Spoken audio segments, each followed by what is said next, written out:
Si vous avez envie de vous lancer, je sais pas, autant qu'influenceuse ou autant qu'artiste, bah, faites-le, mais enfin, soyez quand même prête parce que quand on s'expose, on peut surtout enfin, quand on n'est pas politiquement correct et tout, comme moi, par exemple, on est forcément exposé aux critiques et tout et ça, c'est une chose et une fois que tu as vendu ton image, bah, c'est trop tard.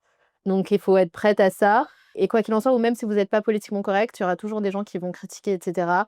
Donc ça, faut s'attendre à tout ça. Il y a des avantages et il y a beaucoup d'inconvénients aussi. Donc voilà, Tu peux en et citer? ça peut aussi ne comment? Tu peux en citer quelques-uns des inconvénients que tu trouves qu'il y a? Bah, des inconvénients, bah, après moi, je suis solide psychologiquement. Enfin, je suis une fille assez solide et tout, mais je sais que, par exemple, si j'étais pas très solide, j'aurais pu, je sais pas, tomber dans des dépressions et tout parce que, combien de fois je me suis retrouvée dans des sauces, même malgré moi. Enfin, il y a quand même voilà, il y a pas mal d'inconvénients, le fait de s'exposer.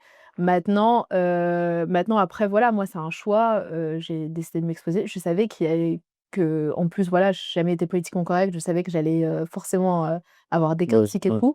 Maintenant voilà, c'est pas non plus c'est pas un monde de bisounours, surtout la musique en plus, c'est encore, pour Pas les tout le femmes showbiz en faisant pour les femmes, il y a des producteurs un peu véreux, qui profitent des femmes dans ce milieu-là. Enfin, ça dépend en fait. En tout cas, c'est bien d'être accompagné, par exemple, par un proche de sa famille et tout, mais de ne pas se lancer comme ça et foncer, comme ça, et se jeter à la gueule du loup, quoi.